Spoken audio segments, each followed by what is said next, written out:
Hello, ഇന്നലെ ഒരു പുതിയ റെസിപ്പി കേട്ടോ. വെണ്ടയ്ക്ക കഴിക്കാത്തവരും ഇത് കഴിച്ചു. അത്രയ്ക്കും ടേസ്റ്റി ആയിട്ടൊരു വെണ്ടയ്ക്കാണ്. ഒരു പുതിയ തരം പ്രിപ്പറേഷനാണ്. അപ്പോൾ നമുക്കത് എന്താ ചെയ്യേണ്ടതെന്നൊന്ന് നോക്കാം. ആദ്യം ഞാൻ വെണ്ടയ്ക്ക എങ്ങനെയാണ് കട്ട് ചെയ്തിരിക്കുന്നത് നോക്കിക്കോളൂ.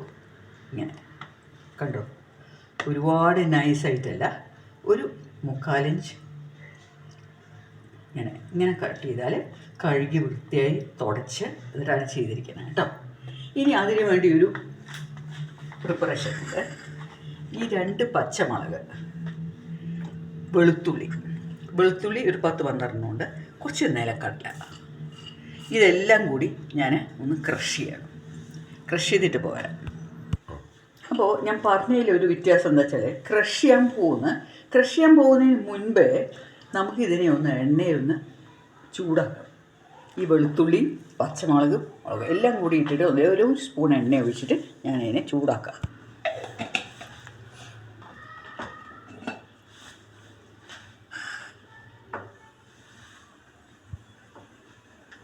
ഇനിയിപ്പോൾ ഞാനിതിനെ എല്ലാറ്റിനെയും കൂടിയിട്ട് ഇതിലിടണം. എന്നിട്ട് കുറച്ച് എണ്ണ ഒഴിച്ചാലും മതി. ഇതിനെ നന്നായിട്ടൊന്ന് പൊടിക്കണം. ഇതിനൊന്ന് ചൂടായിട്ട് നന്നായി ഈ വെളുത്തുള്ളിയുടെ ആ പച്ച മണമൊന്ന് പോകണം. ഒരുപാട് ബ്രൗൺ നിറമൊന്നും ആവേണ്ട ആവശ്യമില്ല കേട്ടോ. വെളുത്തുള്ളി ഒന്ന് ചൂടാക്കിയിട്ട്, എന്താ വെച്ചാൽ ആ വെളുത്തുള്ളി നമ്മൾ ഇനി ഇതിനെ ഡയറക്റ്റായിട്ട് ഇടുമ്പോൾ അതൊന്ന് വെന്തിരിക്കണം എന്ന് മാത്രം. ഇപ്പോൾ ഇതിനെ ഞാൻ ഓഫ് ചെയ്തിട്ട് ഒന്ന് പൊടിക്കാൻ പോകണം. മിക്സിയിലിട്ടിട്ടൊന്ന് പൊടിക്കുക എന്ന് പറഞ്ഞാൽ അങ്ങനെ ഒരുപാട് പൊടിക്കരുത്, ക്രഷ് ചെയ്യുക കേട്ടോ. കാണിച്ചു തരാം. ഇപ്പോൾ ആ ഉള്ളിയും പച്ചമുളകൊക്കെ വതക്കിയിരിക്കും. ഞാൻ കുറച്ചുകൂടി എണ്ണ ഒഴിക്കുകയാണ്. ഇതൊന്ന് നന്നായി ചൂടായി വരട്ടെ. ഈ സമയത്ത് ഇതിലേക്ക് 1 ടീസ്പൂൺ ഇടുന്നുണ്ട് കേട്ടോ ജീരകത്തിൻ്റെ നല്ല മണമുള്ളത് ഇതിൽ വളരെ നല്ലതാണ്. കൂടെ തന്നെ 1/2 ടീസ്പൂൺ കായം. ഇത് നന്നായി പൊട്ടി വരട്ടെ കേട്ടോ. നിങ്ങൾക്ക് വേണമെങ്കിൽ പെരുംജീരകം ആഡ് ചെയ്യാം. പക്ഷെ പെരുംജീരകത്തിനെക്കാട്ടിലും ഈ ജീരകമാണ് വെണ്ടയ്ക്കൊക്കെ വളരെ നല്ലത്. വെണ്ടയ്ക്ക നമ്മൾ എപ്പോഴും എനിക്ക് തോന്നുന്നത് അങ്ങനെയാണ് കേട്ടോ. അപ്പോൾ ഞാൻ ഇനി എന്താ ചെയ്യാൻ പോകുന്നത് വെച്ചാൽ, ഈ ജീരകമൊക്കെ പൊട്ടി വന്നു, 1 ഉള്ളി ചോപ്പ് ചെയ്ത് ഇത് കൂടി ഇട്ടിട്ട് നന്നായിട്ടൊന്ന് വഴറ്റി വരണം. ഒരുപാട് ബ്രൗൺ നിറമൊന്നും ആവാൻ പാടില്ല. ഇത് നന്നായിട്ടൊന്ന് സോഫ്റ്റ് ആവണം. ഈ ഉള്ളി ഒന്ന് നന്നായിട്ട് സോഫ്റ്റ് ആവണം. അപ്പോൾ ഞാനിത് കുറച്ച് നേരം ഒന്ന് വതക്കട്ടെ.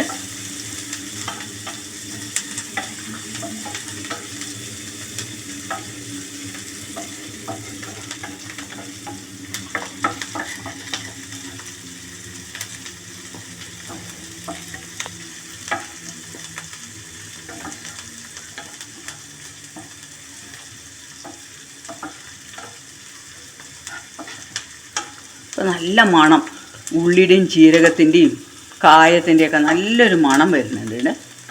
ഈ സമയത്താണ് ഞാൻ ഈ വെണ്ടയ്ക്ക ഇതിലേക്ക് ആഡ് ചെയ്യുന്നത്.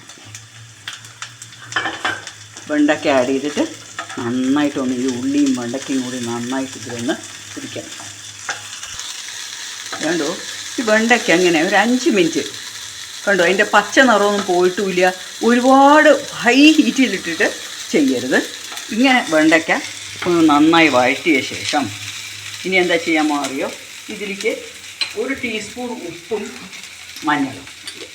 ഇപ്പം ഞാനിതിലേക്ക് മഞ്ഞൾ ആഡ് ചെയ്തു. ഇനി കുറച്ച് ഉപ്പ്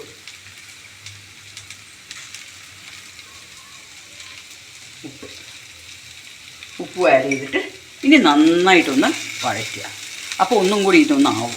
ഒരു കാരണവശാലും വെണ്ടയ്ക്ക അടച്ച് വെച്ചിട്ട് ചെയ്യരുത്. അപ്പോഴാണ് വഴുവഴുപ്പ് വരുന്നത്. ഇപ്പോൾ നോക്കൂ, ഇതിലൊരു വഴുപ്പുമില്ല. ആ ഉള്ളത് നമ്മൾ നന്നായി വെണ്ടയ്ക്ക കഴുകിയിട്ട് തുടച്ചിട്ടാണ് മുറിച്ചിരിക്കുന്നത് കേട്ടോ. വെള്ളത്തോടു കൂടി മുറിക്കുമ്പോഴൊക്കെയായിരിക്കും കുറച്ച് ഇങ്ങനെ, എല്ലാവർക്കും ഈ വെണ്ടയ്ക്കയുടെ വഴുപ്പാണല്ലോ പിടിക്കാത്തത്. അപ്പോൾ ഇത് കുറച്ചുകൂടി ഒന്നിങ്ങനെ വഴറ്റിയ ശേഷം പിന്നെ ഞാൻ എന്താ ആഡ് ചെയ്യുന്നതെന്ന് കാണിക്കാം. ഇനി ഇതിലേക്ക് 1/2 ടീസ്പൂൺ മുളക് പൊടി, കുറച്ചൊന്ന് വഴക്കിയ ശേഷമാണ് കേട്ടോ ഇത് ചെയ്യണത്. എന്താ വെച്ചാൽ നമ്മൾ പച്ചമുളക് ആഡ് ചെയ്തതുകൊണ്ട് ഞാൻ വളരെ കുറച്ച് മുളക് പൊടിയാണ്, എരിവ് കൂടുതൽ വേണ്ടവർക്ക് ചെയ്യാം. 1 ടീസ്പൂൺ മല്ലിപ്പൊടി കേട്ടോ, മല്ലിപ്പൊടി 1 ടീസ്പൂൺ ആഡ് ചെയ്തിട്ടുണ്ട്.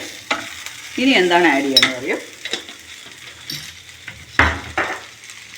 കൂടെ തന്നെ 1/4 ടീസ്പൂൺ മാംഗോ പൗഡർ.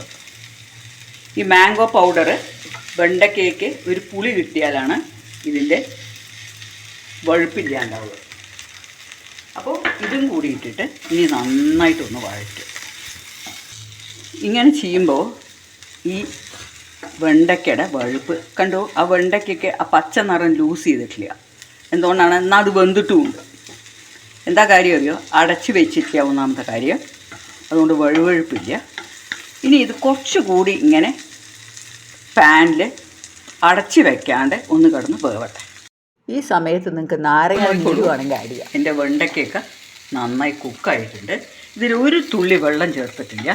ഈ സമയത്താണ് ഞാൻ എന്താ ചെയ്യണറിയോ, ക്രഷ് ചെയ്ത് എന്താത് ഗ്രൗണ്ട്നട്ട്, പീനട്ട്, പിന്നെ വെളുത്തുള്ളി, പച്ചമുളക് ഇത് ഇതിലേക്ക് ആഡ് ചെയ്യാണ്. ഇത് നല്ലൊരു ടേസ്റ്റ് ഈ